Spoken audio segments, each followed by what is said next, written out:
Hello दोस्तों, नमस्कार। आपके अपने YouTube channel RKM take info पर आप सभी साथियों का तहे दिल से हार्दिक स्वागत है। साथियों, इस वीडियो में बात करने वाले हैं सूचना सहायक भर्ती परीक्षा के अंतिम दिन की आपकी सटीक रणनीति क्या होनी चाहिए।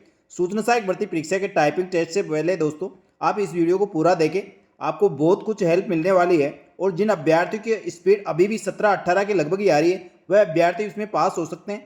इसके लिए आप कुछ विशेष बातों का ध्यान रखना होगा। तो आप दोस्तों निश्चित ही इस बार सूचना सहायक भर्ती परीक्षा की टाइपिंग टेस्ट तो आराम से पास कर सकते हैं।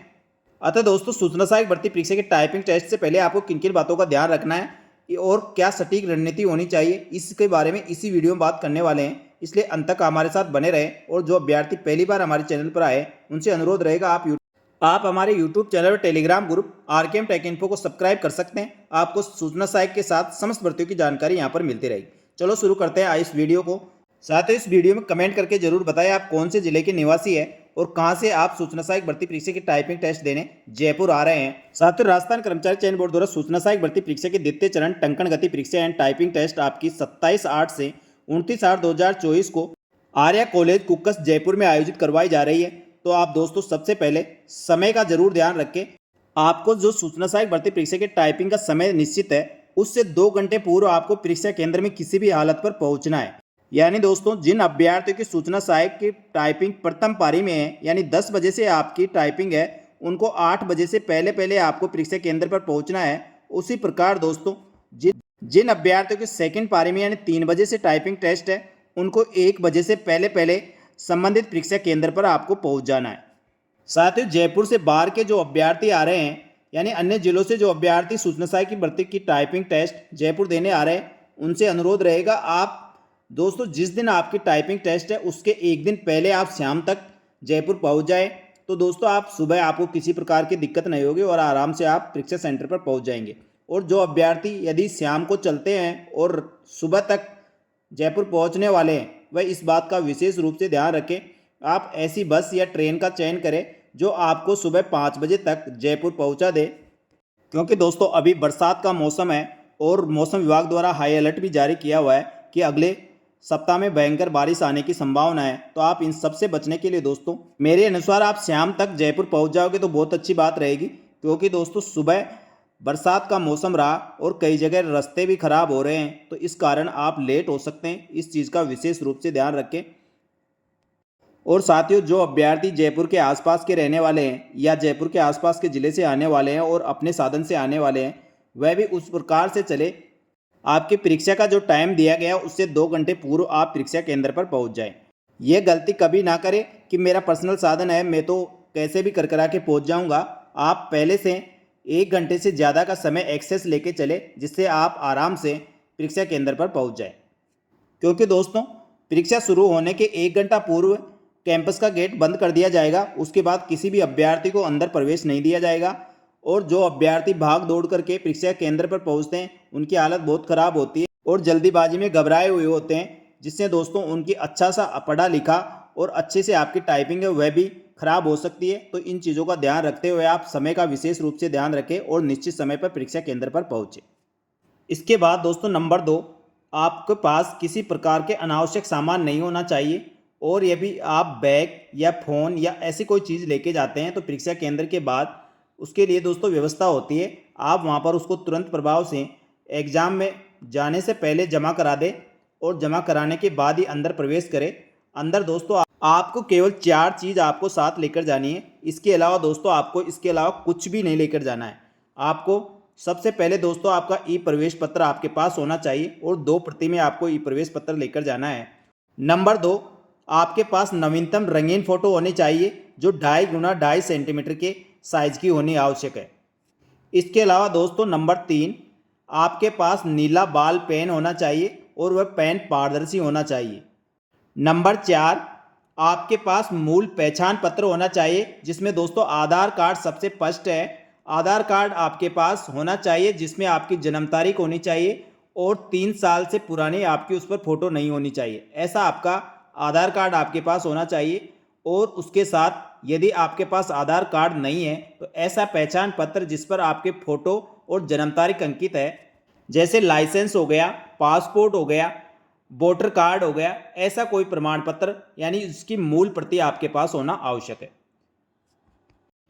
ये चारों चीज़ दोस्तों आपके पास होनी चाहिए। तो परीक्षा सेंटर में आप एंटर करते हैं उससे पहले आपके पास ये सब होना चाहिए और आप अच्छी तरह से चेक कर ले। इसके अलावा आपके पास और कोई अन्य ऐसी सामग्री नहीं है जिससे आपको परीक्षा में परेशानी का सामना करना पड़े। इसके बाद दोस्तों आपको जैसे ही कैंपस में एंट्री मिल जाती है उसके बाद दोस्तों आपको अलॉटेड अपने रोल नंबर देखकर जिस रूम में आपका बैठने की व्यवस्था की गई है उस एग्ज़ाम हॉल में जाकर दोस्तों अपनी सीट जहाँ पे आपको अलॉटेड है उस पर बैठने के बाद तुरंत प्रभाव से दोस्तों अपना जो कंप्यूटर सिस्टम आपको अलॉट किया गया है उसको चेक कर ले।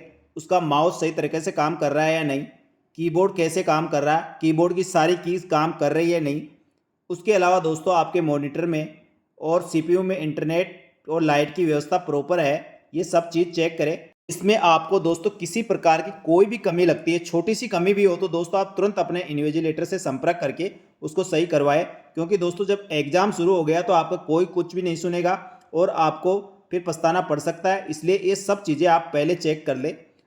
कीबोर्ड और माउस को चेक करने के लिए दोस्तों आप अपने स्क्रीन पर कंप्यूटर में नोटपैड खोलें, नोटपैड करके सारी कीज़ को एक एक दबाकर चेक कर ले। क्योंकि परीक्षा हॉल में बैठने के बाद दोस्तों आपके पास लगभग आधा से पौन घंटे का समय रहेगा, इसलिए इन सब चीज़ों को आप आसानी से चेक कर सकते हैं। और दोस्तों जो दिशा निर्देश आपको ई प्रवेश पत्र में दिए गए हैं उनको आप फॉलो करें। साथ ही जो इन्विजिलेटर बता रहा है उनको आपको ध्यान में रखना है और ऐसा कुछ भी गलत नहीं करना है जिससे दोस्तों आपकी टाइपिंग खराब हो जाए और घबराहट में कुछ गलत कर बैठे। इसलिए अपने जो अलॉटेड सीट है वहाँ पर बैठे और अपने टेबल कुर्सी को भी चेक कर ले दोस्तों, कहीं डगबगा तो नहीं रही या कहीं ज़्यादा ऊंची तो नहीं है या बिल्कुल ही नीची है। तो दोस्तों इसमें कई प्रकार की परेशानियां होती है और टाइपिंग अच्छी तरह से नहीं हो पाती है, इसलिए आप इन सब चीज़ों का ध्यान रखें।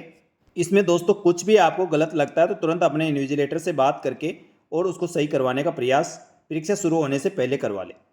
इसके साथ ही दोस्तों जहाँ तक है जब भी टाइपिंग टेस्ट होती है उससे पहले आपको एक डेमो दिया जाता है, डेमो टाइपिंग, जिसमें आपका सिस्टम चेक करने के लिए प्रोसेस होता है जिसमें कीबोर्ड, माउस और अपना सिस्टम पूरा चेक हो जाता है, जो आपको भी सिस्टम चेक करने के लिए दिया जाएगा, जिससे सिस्टम को चेक करने में थोड़ी आसानी होती है। इसके बाद भी दोस्तों आपके पास समय बचता है तो आप बिल्कुल शांत तरीके से बैठे रहे और नौकरी लगने के बाद जो भी आपने सपने सोच रखे हैं उनके बारे में सोचें कि मैं सूचना सहायक भर्ती परीक्षा की टाइपिंग पास करूंगा और मैं टाइपिंग पास करके रहूंगा और करने के बाद दोस्तों मैं सरकारी नौकरी में जाकर मैं अपने सपने पूरे करूंगा। जैसे ही दोस्तों टाइपिंग का समय शुरू होगा आपके सामने लॉगिन पेज आ जाएगा। लॉगिन पेज पर जो डिटेल दी गई है उसको अच्छी तरह से देखें और जो दिशा निर्देश दिए गए उनको भी आप अच्छी तरह से पढ़ लें। उसके बाद दोस्तों यूजर नेम पासवर्ड आपको दिए जाएंगे, उसके द्वारा आपका सॉफ्टवेयर लॉगिन हो जाएगा। लॉगिन होने के बाद दोस्तों जैसे आप स्टार्ट बटन पर क्लिक करेंगे दोस्तों आपकी टाइपिंग शुरू हो जाएगी और घटता हुआ समय आपको दिखाई देने लग जाएगा। इसलिए दोस्तों सबसे पहले आपकी हिंदी टाइपिंग होगी और हिंदी टाइपिंग के बाद आपकी 5 मिनट के गैप के बाद इंग्लिश टाइपिंग शुरू हो जाएगी। तो जैसे आपके स्टार्ट बटन पर क्लिक किया तो आपकी टाइपिंग शुरू होते ही आप टाइपिंग शुरू कर दें और दोस्तों बिल्कुल भी हड़बड़ाए नहीं, बिल्कुल इधर देखे नहीं, आपको केवल अपनी टाइपिंग पर फोकस रखना है। और दोस्तों आपकी जो भी स्पीड है उस स्पीड से आप निश्चित समय तक यानी 15 मिनट तक रेगुलर टाइप करना है। आपको बिल्कुल भी इधर उधर देख के और अपना समय बर्बाद नहीं करना है। चाहे रूम में कुछ भी हो रहा है आपको कुछ भी ध्यान नहीं देना है, क्योंकि कई बार क्या होता है दोस्तों, कई अभ्यर्थी कि किसी के सिस्टम में कोई दिक्कत आ गई या कोई सॉफ्टवेयर में कुछ प्रॉब्लम आ गई तो वह दोस्तों इन्विजिलेटर से बात करता है या वह भी हड़बड़ा जाता है, जिससे दोस्तों वो ज़ोर से बोल सकता है तो उससे दूसरे विद्यार्थी भी अपसेट हो जाते हैं और उसकी तरफ ध्यान दे देते हैं। तो आपको बिल्कुल भी ऐसा नहीं करना, आपको इस प्रकार से टाइपिंग देना है जैसे रूम में कोई भी नहीं बैठा है, केवल आप एकमात्र बंदे जो टाइपिंग टेस्ट दे रहे हैं। अब दोस्तों आप नियमित रूप से 15 मिनट जैसे आपकी टाइपिंग खत्म होती है तो उसके बाद दोस्तों 5 मिनट का गैप मिलेगा और इंग्लिश टाइपिंग शुरू हो जाएगी। इंग्लिश टाइपिंग के लिए दोस्तों आपको 5 मिनट का घटता हुआ समय दिखाई देगा और जैसे ही 0 टाइम होगा आपकी इंग्लिश की टाइपिंग स्टार्ट हो जाएगी। तो आप समय बिल्कुल भी वेस्ट ना करें और तुरंत प्रभाव से इंग्लिश टाइपिंग शुरू कर दें। दोस्तों इसको आपको घबराने की आवश्यकता नहीं है, जैसे आप टाइप करते जा रहे हैं आपके वर्ड सेव होते जा रहे हैं, आपको कोई भी सेव बटन दबाकर वर्ड को सेव करने की जरूरत नहीं है। और जैसे जैसे आप टाइपिंग करोगे जो शब्द टाइप कर दिया वो ऑटोमेटिक सेव हो जाएगा। इसी बीच कोई भी गलती होती है या कुछ भी दिक्कत आती है तुरंत अपने इन्विजिलेटर से संपर्क करके उसको बताएं। दोस्तों यदि आपके सिस्टम में कोई गड़बड़ हो जाती है तो आपकी टाइपिंग यदि दोबारा स्टार्ट होती है तो तो आपकी टाइपिंग वहीं से स्टार्ट होगी जहाँ से आपकी टाइपिंग बंद हुई है। ये दोस्तों 35 मिनट आपकी ज़िंदगी का अहम फैसला करने वाली है। इसलिए दोस्तों इस पूरे 35 मिनट को आप अपने दिमाग से और शांत तरीके से उपयोग करना है। जैसे ही दोस्तों आपकी हिंदी और इंग्लिश टाइपिंग ख़त्म होगी तो आपके पास उसको कन्फर्मेशन का ऑप्शन आएगा। कन्फर्मेशन जैसे आप करते हो तो वह सबमिट हो जाएगा। उसके लिए आपको 1 मिनट का समय दिया जाएगा। तो दोस्तों आप इस 1 मिनट के समय में आपने जो भी टाइप किया है उसको देख सकते हैं और उसके बाद फाइनल सबमिट कर सकते हैं। लेकिन दोस्तों फाइनल सबमिट करने से पहले आप ऊपर की लाइन में कितने वर्ड आ रहे हैं और नीचे कितनी लाइन टाइप करी है ये काउंट कर लोगे तो बहुत अच्छी बात रहेगी, क्योंकि उससे आपको आइडिया हो जाएगा आपने कितनी लाइन और कितने वर्ड लगभग टाइप किए हैं। तो ये आप ज़रूर करें, आप टाइप करें उसमें एक लाइन में कितने वर्ड आ रहे हैं और टोटल कितनी लाइन आपने टाइप की है। लेकिन दोस्तों ये आपका टाइपिंग ख़त्म होने के बाद जो 1 मिनट का समय बचेगा उसी में करना है, उससे पहले आपको ये कुछ भी नहीं करना है। इसके साथ ही दोस्तों कई अभ्यर्थियों के मन में प्रश्न आ रहे हैं कि कोई वर्ड स्किप हो गया या कोई लाइन स्किप हो गई, कोई वर्ड दोबारा टाइप कर दिया तो क्या होगा। तो दोस्तों आप इन चीज़ों के बारे में सोचना ही नहीं है। जो भी आपने टाइप किया वो सही किया है। आप बस ये ध्यान रखना आपको सही शब्द 300 से ज़्यादा शब्द टाइप करने हैं, क्योंकि इस टाइपिंग में लगभग आपके पास 500 शब्द आने वाले हैं। तो आपको 450 का लक्ष्य लेकर रखना है कि 450 शब्द मेरे को टाइप करना है। साथ ही दोस्तों कुछ अभ्यर्थी अल्टर कीज को लेकर भी परेशान है कि अल्टर कीज से बनने वाली हमें शॉर्टकट कीज पूरी याद नहीं है तो पता नहीं कौन सी कीज आएगी। तो दोस्तों इससे बिल्कुल भी घबराने की आवश्यकता नहीं है। आप 400 वर्ड टाइप करोगे उसमें से मात्र मान के चलिए आप 10 शब्द से ज़्यादा ऐसे कोई वर्ड आने वाले नहीं है जो आपको अल्टर कीज यूज करके बनाने होंगे। ऐसे शब्दों के लिए यदि आपको शब्द आते हैं तो ठीक है आप उसको टाइप कर ले, नहीं तो दोस्तों स्किप भी कर सकते हैं या उसमें जैसा भी टाइप हो गया गलत सलत आप उसको टाइप करके आगे वाले शब्द पर फोकस करना है। इसके साथ दूसरी बात ये ध्यान रखना है कोई लाइन स्किप हो गई या वर्ड स्किप हो गई तो आप बैक आकर उसको टाइप करने का प्रयास नहीं करें। जहाँ से आपका कर्सर है वहाँ से दोस्तों आप अपनी टाइपिंग स्टार्ट कर दें और बैक स्पेस का उपयोग करें। तो दोस्तों आपको पता है बैक स्पेस का यूज केवल जिस वर्ड को टाइप कर रहे हैं उसी पे काम करेगा। उसके आगे आपका एंटर दब गया है या स्पेस दब गया तो आप दोबारा से उस वर्ड को टाइप नहीं करना है, उसके अगले वाला वर्ड आपको टाइप करना होगा। अब दोस्तों कई अभ्यर्थी ऐसे भी हैं जिनकी स्पीड 17, 18, 20 से कम आ रही है और वह टाइपिंग देने वाले हैं, लेकिन उनको लग रहा है कि हमारी टाइपिंग नहीं हो पाएगी। तो दोस्तों ऐसा बिल्कुल भी नहीं है। आप पूरे कॉन्फिडेंस से आप टाइपिंग सेंटर पर पहुँचे और अपनी टाइपिंग दे। आप दोस्तों हो सकता है आपकी टाइपिंग वहाँ बहुत अच्छी आ जाए और आप 20 की स्पीड क्रॉस कर पाएँ। और ऐसा बहुत बार हुआ है दोस्तों। 2018 में भी कई ऐसे अभ्यर्थी जिनकी स्पीड 18-19 के लगभग आ रही थी, लेकिन जब वह टाइपिंग करे तो दोस्तों उनकी 22-23 की स्पीड पहुंच गई और वह अभ्यर्थी आज नौकरी कर रहे हैं। तो ऐसा कुछ भी नहीं है। जिनकी स्पीड कम है यानी ज़्यादा ही कम है, 15 से भी कम है, तो दोस्तों उनके लिए दिक्कत हो सकती है। लेकिन 18-19 के लगभग आपकी स्पीड है तो आप निश्चित ही सूचना सहायक भर्ती परीक्षा की टाइपिंग पास कर पाएंगे। और जो अभ्यर्थी जिनकी स्पीड अच्छी खासी है उनको बिल्कुल भी घबराने की आवश्यकता नहीं है।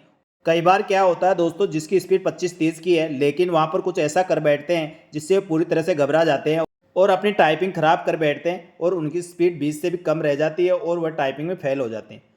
इसलिए दोस्तों आपको बिल्कुल मोटिवेट रहना है, कॉन्फिडेंट रहना, आप निश्चित ही टाइपिंग पास कर पाओगे।